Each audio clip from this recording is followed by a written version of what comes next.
May I come in, sir? Yes, come in.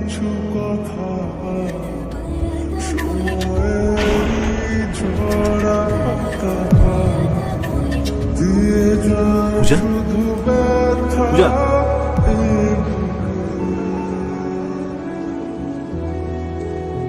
কি অবস্থা করেছো তুমি? কি হলো?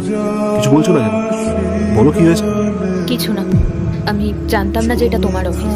আমি জানতাম যে এটা শহরের কোনো বড় কোম্পানি। জানলে আমি এখানে কখনোই আসতাম না।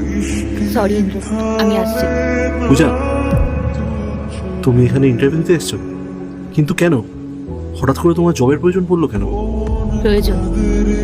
জীবনে সব কাজ তো আর শখে হয় না ইন্দ্র।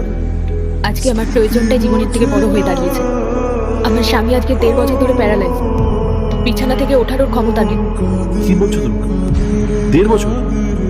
হ্যাঁ, এতদিন আমাদের যা জমানো ছিল, যা গয়না ছিল, সবকিছু শেষ হয়ে গেছে ওর চিকিৎসায় আর আমাদের সংসার চালাতে গিয়ে। এখন আমাদের সামনের দিনগুলো অন্ধকার। ওর ওষুধ খরচ, আমাদের সংসার খরচ, এই সব কিছু তো আমাকেই জোগাড় করতে হবে। আমি অনেক জায়গায় কাজ খুঁজেছিলাম, কিন্তু কোথাও পাইনি। শেষে এই কোম্পানির ভ্যাকেন্সির খবর পেয়ে এখানে এলাম। কিন্তু দেখো, ভাগ্য যে আমাদের দুজনকে আবার মুখোমুখি এনে দাঁড় করাবে, সেটা আমি কল্পনাও করতে পারিনি।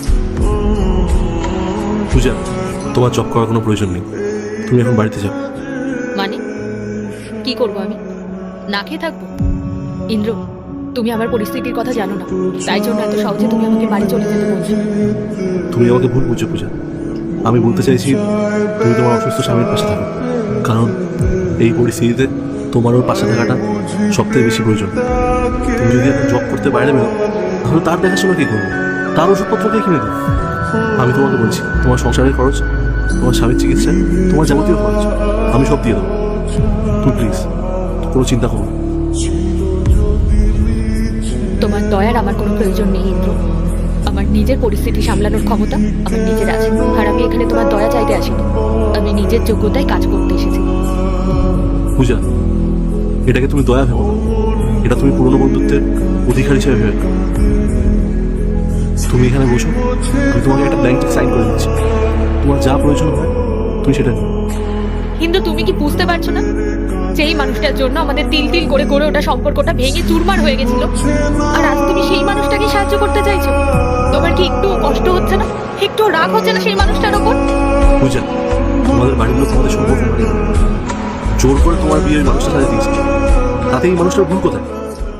সে তো আমাদের বিষয়ে কিছুই জানতো না, সে তো পরিস্থিতির শিকার। পার্ট 2 দেখতে সাবস্ক্রাইব করো ভেলকু 78M।